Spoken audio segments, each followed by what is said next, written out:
There were $250 million worth of ETH shorts yesterday that got obliterated. And that is what caused that rise yesterday, just as I said in my last video. But here's the thing.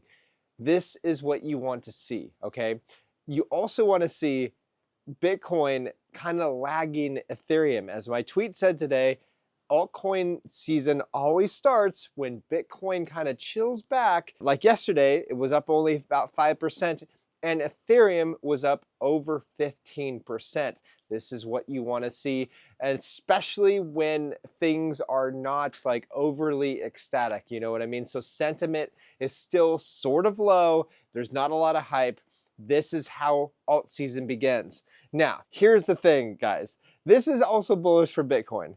So we also have, let me cover the US debt really quick. So in 1995, the US debt in August was $4.9 trillion.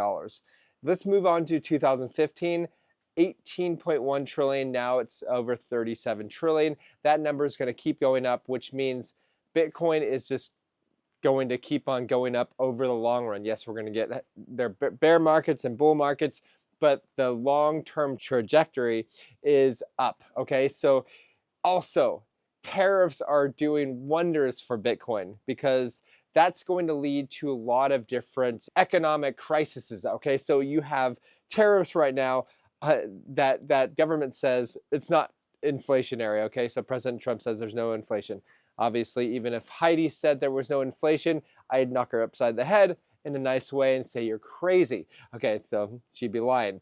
Now, so here's QE Infinity. So they tell us tariffs aren't inflationary. Well, here's the proof that isn't the case. When you look at CPI, which rose last month to 2.7%, it was core goods in green that started really heating up, okay?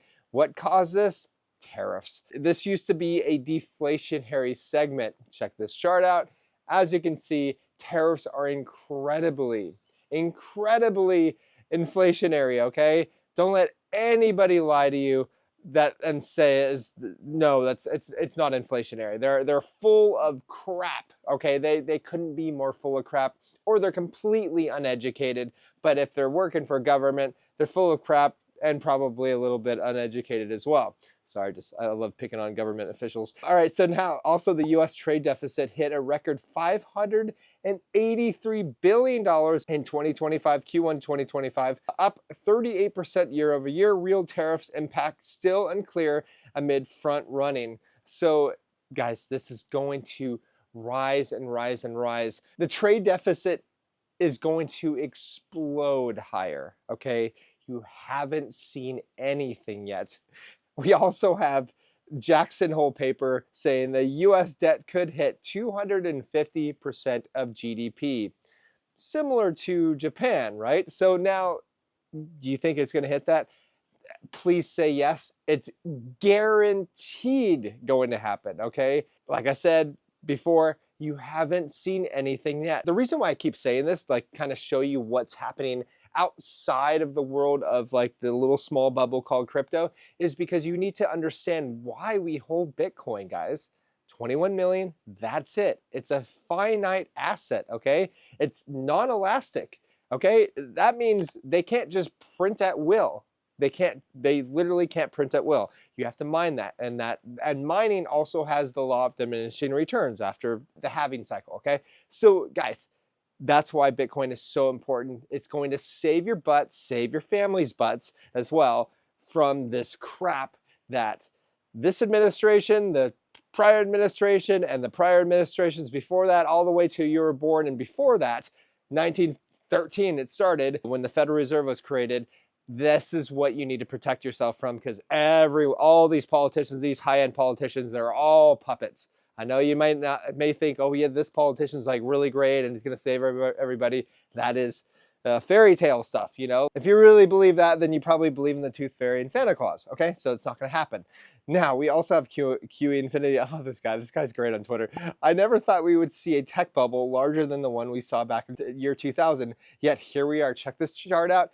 This is a bubble, guys. Bubbles pop. Look what happened during the last bubble. Look at that straight line down, pretty much straight line down.